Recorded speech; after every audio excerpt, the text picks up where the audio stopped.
Hi, everybody, and welcome to the Fast Leadership Podcast with Arno and Gordon, where we look to take the rocket science out of leadership and make it accessible to everybody. So, Arno, what are we going to talk about today? Well, we got our TEDx t-shirt, right? Together. For those who can't see us, we gave a TEDx talk last week in Brussels. It was a very profound and very interesting experience for sure. One thing that I took as a takeaway was that TEDx is not just about inspiring people, as they often say. It's about being authentic, because I was amazed by how deeply transparent all of the speakers were about their failure, about the success, about what it cost to live, basically.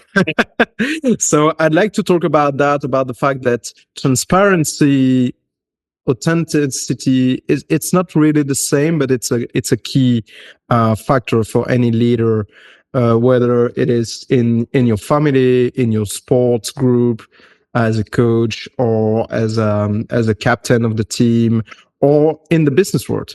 Yeah, I think I completely agree with you. And I think you just touched on something there where you mentioned transparency and authenticity, not exactly the same. How I look at those two is that if you're not transparent, I can't tell whether you're authentic or not. Right.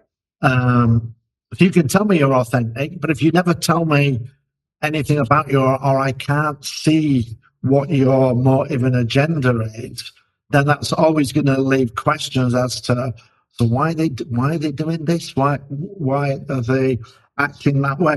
So transparency and authenticity go hand in hand. And just because you're more transparent doesn't mean you'll be more authentic. You might actually show you're not authentic by being transparent. So, they go hand in hand, and you need transparency to show your authenticity is how I would describe it. Yeah, I agree with that view. Although you can be transparent, but not know what you are deep down, and then you can be authentic, right? You have to have a strong sense of what you want and what the project is about, and what values, and what are your core values, and what you bring as core values to your, whether business or project or whatever.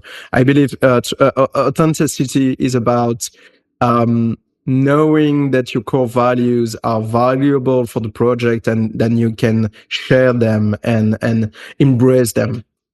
But I think of authenticity in a similar way, but a slightly different way. My authenticity is acting in line with your values.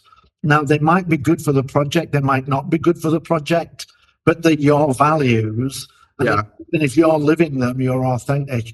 But one of the challenges is that a lot of times people don't know what their core values are. They think they do, but they're not certain. So you've got to understand your values in order to be authentic with them. And sometimes we can have core values that conflict, and that makes it difficult for us to. And that's not necessarily a bad thing, but it can make it difficult for us to act in line with our values. For example, I want to provide the best home for my family, and I want to spend as much time with my family as I can.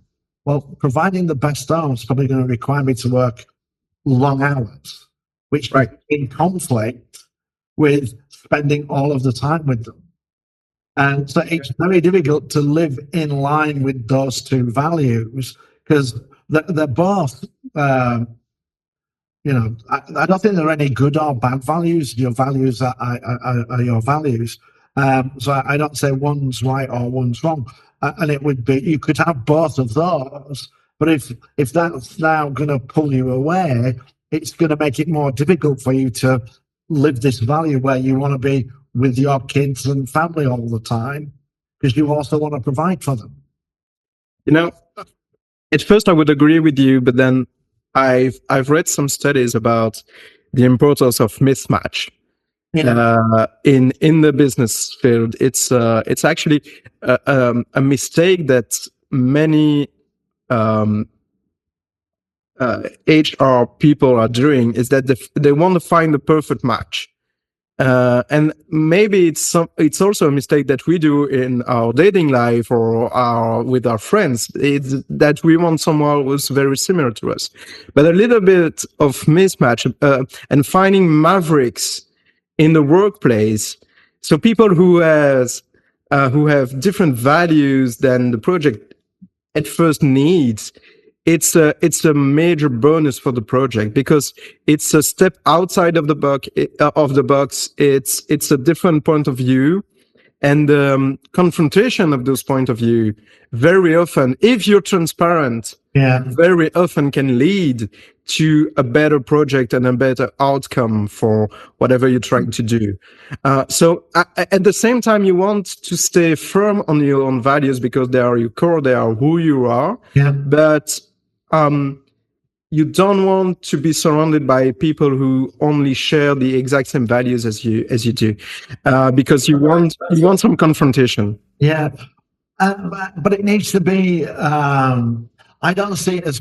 If I was to pick a word, I wouldn't use confrontation. I would say elevation. You want different values that are going to elevate both of you rather than necessarily confront each other. And I'm not saying you're wrong. I was just saying that might be an easier way to say it, because we don't want to be fighting. We want to be elevating each other. And I often see people say, "Oh, we want to find people who are a good cultural fit." Yeah, but you're running a change program, and do you want the people to fit with the culture and you have now, or do you want it to fit with the change? And I always tell, this is my favorite example or metaphor for it. I'm 64. I love football and I like drinking wine. Now, when I want to go down the gym to lose weight, I do not look for a 64-year-old football-loving wine drinker. Because if I have that, we will quit the gym and we will go to the local bar and watch football.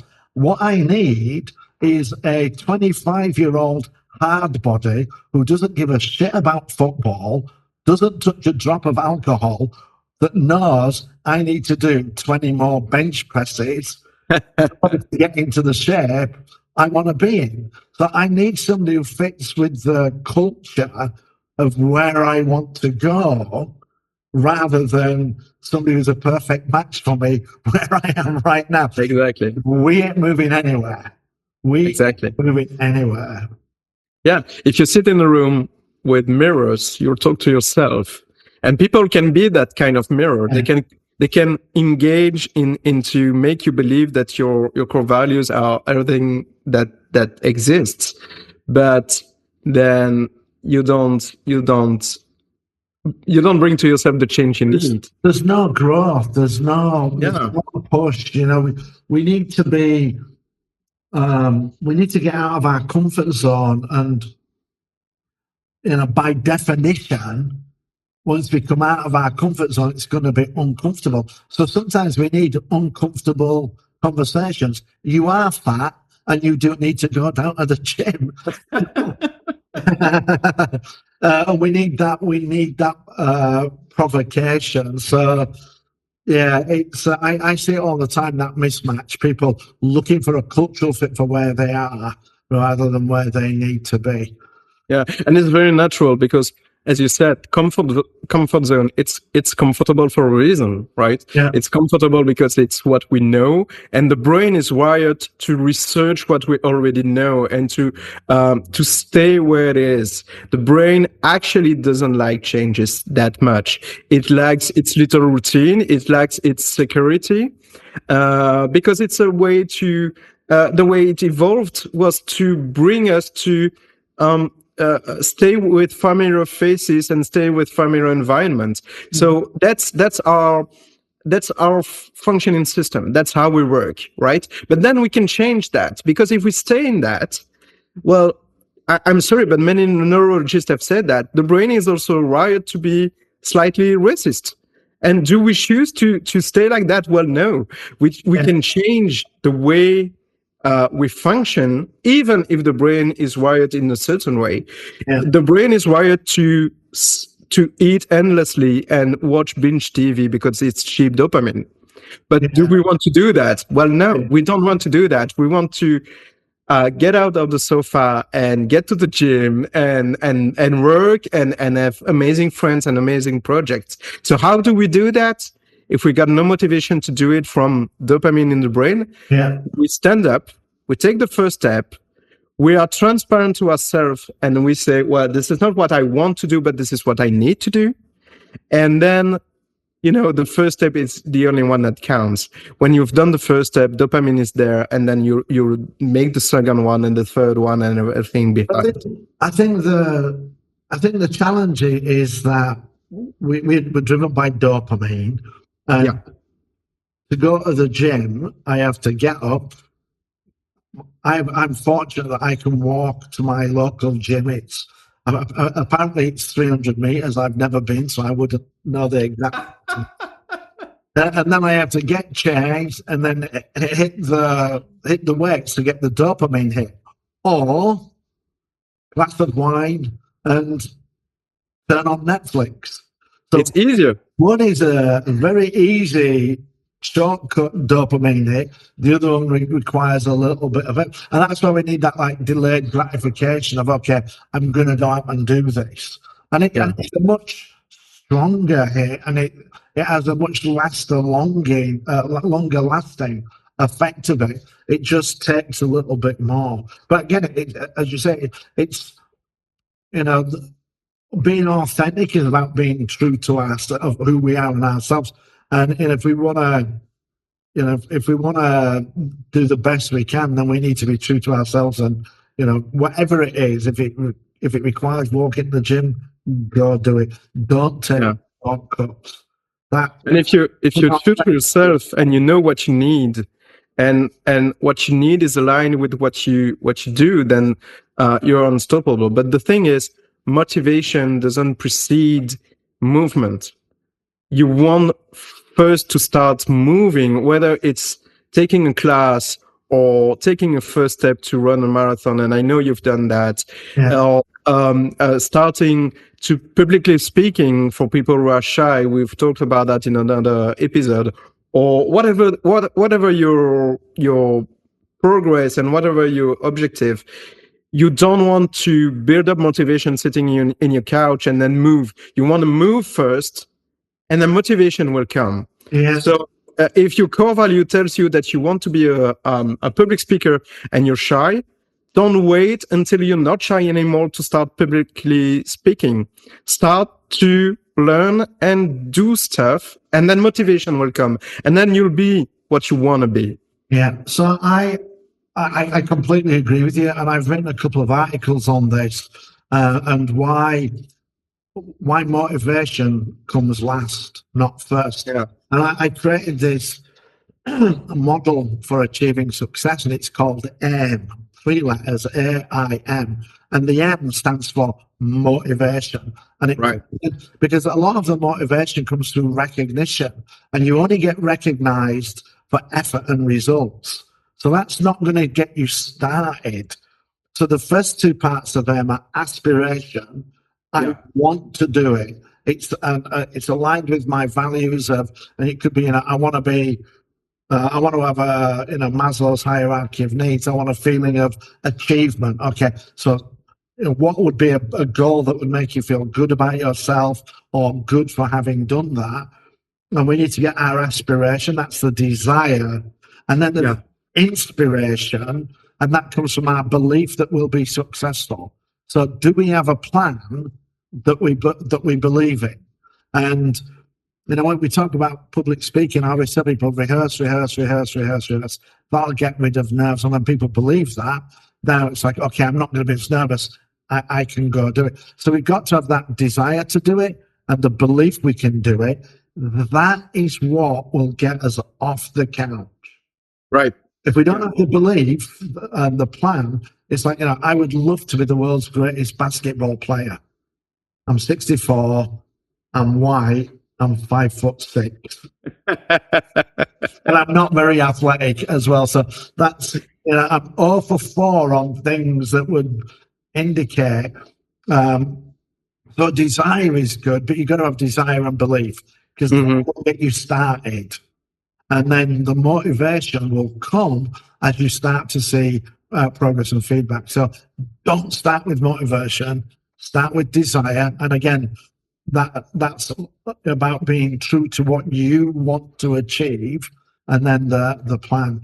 And one of the things I mentioned in the TED talk was that research by, I can't remember who it was by now, but 33% of people don't even attempt their goals because they don't feel confident, belief in leaving their comfort zone. So they want, but they lack the confidence, they lack the belief in order to leave their comfort zone. And if we don't have that belief, we are not going to take the first step on that journey. Yeah, I agree. And then and then you're not in phase with your core values because you don't know how to do something that maybe you can actually do, but you just don't know how. Yeah.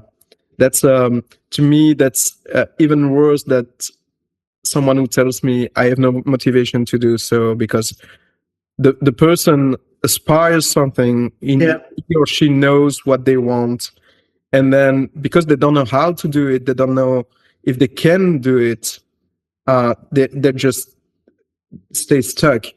And I would give one piece of advice for that, and that is, you are not alone. Even if you don't know how to do it, if you don't believe you can do it, well, get together a team, ask people, ask specialists in the field, ask people who've been there, done that, ask them how they did it, why they did it, and what brought that inside fire that they have.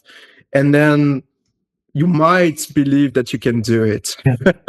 Well, I always tell people that the two things that helped me complete the marathon was I had a reason to do it, a desire to do it that was so great that, and it was, I had friends going through chemotherapy, and I wanted to help. So that was my aspiration, and that made me want to go. I didn't know how to run a marathon, but what that did is that made me go and Google marathon plans for beginners. I read through about 5 or 6. I threw 4 or 5 away, but I found, when I looked and I thought, yeah, I could do that.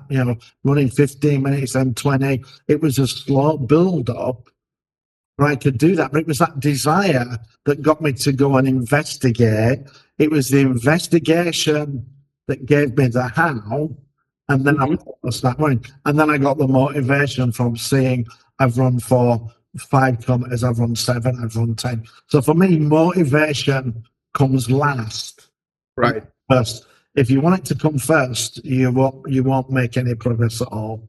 Yeah, and we've talked about transparency. When you go out and reach out to people to ask them for their help, you're in a vulnerable position, right? Because you say, this is something you can do. I can't do it. Help me doing it. Yeah. But people, they will never, ever, ever judge you for that. They will never look you down. Yeah. I know that from the gym, that if you're a beginner and you're scared to go to the gym, well, you should know that people who are very advanced, they look at beginners, they look at people who are not comfortable in their own bodies with much, much more respect than you would expect. They actually are there and willing to help you achieve your goals. So if you get that, that's part of inspiration for me. That's part of the I letter in AIM, right? And it really helps you push forward to motivation. It's really that people who know more than you, they're willing to help. Yeah, absolutely. And so when you run a marathon, everybody's saying, "Come on!" The last kilometer, people saying, "Come on, don't Right. slow down, you can do it." We're not alone. But I think again, there is a connection between authenticity and vulnerability, because if you have a lack of capability or a lack of certainty, then not displaying that is being inauthentic, because Right. you don't know how to do it, but you're trying to pretend you are. So that vulnerability, being about and saying, "Hey, I don't know how to do this. Could I get some help?" That's also being authentic. So if you don't know, don't feel, don't hide that. Be transparent, and Mhm. we're always happy to help. Not everybody, let's not be foolish, but especially down the gym and marathon running, and the majority of people will give you help, especially if they you ask for it. If you try to show that, hey, I know everything, that's when people will go, you know what? I'm not even gonna. They'll watch you do it wrong and won't say anything. They'll Yeah. leave you to fight. Whereas if you're authentic about this is how, and transparent about this is what I know, then people will step forward and help you. And if you're a leader or a manager, it applies to you as well, because people in your team or teams, they actually want to do they actually want to work. They Yeah, want the project to succeed. They yeah, want to do the best they can. So if you're in a way vulnerable and transparent, and you say, "I don't know how to do that," or "I need your expertise in this and that," they will be willing to help you way more than if you hide it. So it's not a weakness at all. mm, It's a strength to be able to say, well, this is my limit. This is what I can do, what I know, what my skills are, and what they are not. And then I need you in the team. And I mean, it's so easy to understand. If you hired someone, then it's because he's an expert. yeah, yeah. And so trust your experts. People, trust your doctor, your lawyer, your accountant, whatever, but trust your experts. So, You hired them for a reason. yeah, and authenticity builds trust. And as a leader, you don't have to know everything, but if you pretend you do, now you're being inauthentic, and people Yeah. can see that. And again, it erodes trust. And if you pretend to be the smartest, then you have to, or if that's the image you're trying to present, then you're going to have to do something uh, Yeah. to show that. And now you're stepping into an area where you're not an expert, or you're going to try to micromanage to say, "Hey, look, I'm an expert in this and I own it." Don't do that. Just be transparent and say, "I know a bit. I don't know everything." I mean, I often tell people as a leader that I'm the least knowledgeable in our area, but I do have amazing bullshit detectors, and I am going to ask difficult questions.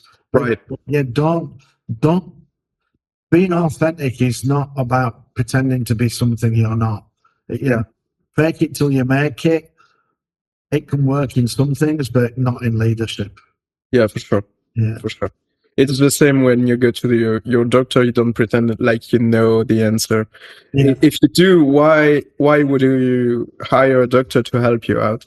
You just don't. So I mean, if that's your mentality, that you can do better than everyone else in the room, then work alone. I'm so sorry to say that, but yeah, if you're in a team, there's a reason for that, and one of the reason is that you need the skills from other people, and you need their perspective, and you need their point of view, and you need the interaction with them. yeah. But there can't be any interaction if you're not transparent and authentic to them. Authentic. That's right. Because you're trying to project you know more than they do, and Yeah. if that's going to happen, that's a barrier, because now you can't ask questions Yeah. because you're pretending you already know the answer, which means you can't challenge them. as I say, I tell people I'm the least knowledgeable, but I am great at asking difficult questions. Yeah. And And if you I'm going to keep doing that. if you're worried about looking like a fool because you don't know stuff, well, for sure you look like a fool sooner or later if you pretend to know stuff. You look a bigger fool if you pretend to know and get caught out. Yeah. Yeah. So I mean, yeah, you have a great brain for sure, but you can't know everything about every topic. So just ask and play it as a team. Humankind is a team. We're playing together, whether we feel like it or not sometimes, but we do play together. And if you look around yourself, people, everything that you have, whether you're listening to us in the car or watching us on your phone or on your computer, doesn't matter.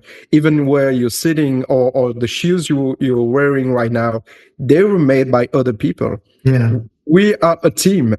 That's right. Nobody does everything. And it's, we just coming back to we did the TED Talk. So I've spoken at 100 conferences, and one of the people that I was put with, she offered to review my talk. And my first thought was, you've never spoken anywhere. How can you do that? But, it was part of her also. I sent it to her. She actually gave me 2 really good tips back that I wasn't expecting, because I thought, I'm the experienced speaker, nothing. She came back with 2 interesting points that I actually incorporated into the talk. That's interesting. If you're a ballerina dancer and your coach probably doesn't dance as well as you do. Correct, yeah. And it can be an overweight guy not knowing how to dance, but knowing how to coach you to dance better. Yeah. So sometimes expertise is not where you thought you'll find it. It's not in someone there's a difference for me between being a coach or a mentor. A mentor is someone who knows better than you in your field. Whether the coach might not know anything about your field, but can ask you the great questions. And so, as a leader, you can be both. You can be a mentor. You can know better, for sure. That can happen, but you can know a little or even something about the field or the project. But you can be a great coach because you can ask the great questions. Well, one of the things I always tell people is that if you think you need somebody better than you to be a coach, look at Usain Bolt. His coach would never get within 10 meters of him on a 100-meter race. Yeah, true. But he coached him. So people don't need to be better than you to coach you.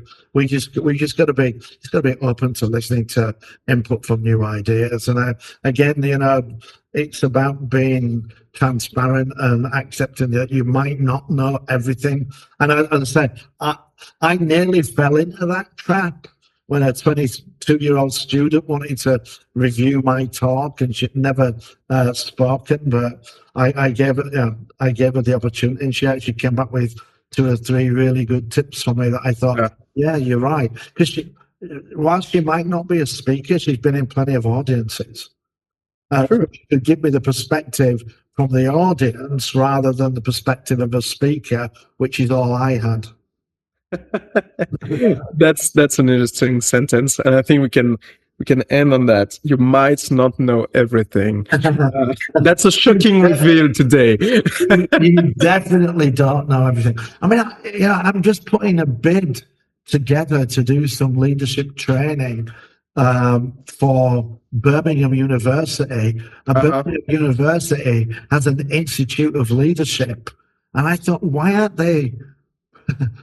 aren't you doing your own leadership training? And I think it's because they know that they don't know everything. External perspective, even from people who might not be as qualified, is going to be valuable. As a science diffusion person, I get this question quite often. It's how do you know so much? And my answer is I don't know much. I don't know more than you, but I'm curious and I'm asking questions to the right people. And then I can build a TV show or conference or podcast about a topic I didn't know. a thing weeks or months earlier, but I can just ask and get their knowledge transferred to me so I can transfer to other people. And as a leader, I believe transfer of knowledge is a key player, and that's something that you definitely should do and improve. And you can't do that if you're in this situation of saying, I know everything, I don't need to share that, because then you can't learn. Yeah. And if you're not transparent, you can transfer it to other people. Well, as a leader, one of our, I'm a big fan of Daniel Gorman's 6 leadership styles, one of which is coaching. And coaching is the transfer of knowledge to others, either directly by telling them or indirectly through questioning. Right. That's sharing. And if you're not prepared to do that, then you're not going to be a great leader. And again, the authenticity and transparency.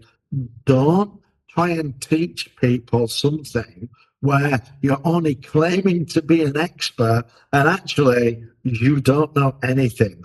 Because people wonder, why isn't he coaching me? And the answer is, I don't really understand this shit. That's why. So, you be authentic, be transparent about what you do and don't know, so that then people can understand why you are or aren't coaching them in a particular area, and it'll build trust. Excellent. And that's our ending for today. Thank you, Gordon.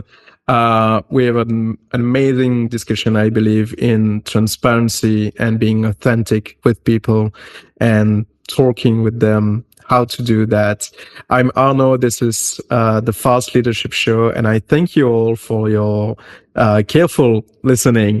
And I'm sure you'll use that in your everyday life, not only in business field. But for now, what I would like you to do is to share that podcast, comment on it, and like it, rate us, give us stars, so we know we're doing a great job, and we know we want to continue to do so for you guys. So thank you for listening, and I'll let you the final word, Gordon, for today. Yeah, thank you. Just being transparent. Your likes and shares help boost our views and ratings. So please feel free to do that. And if you don't like it, don't share it. That's easy. All right. Thank you. Talk to you soon, Gordon. Bye-bye.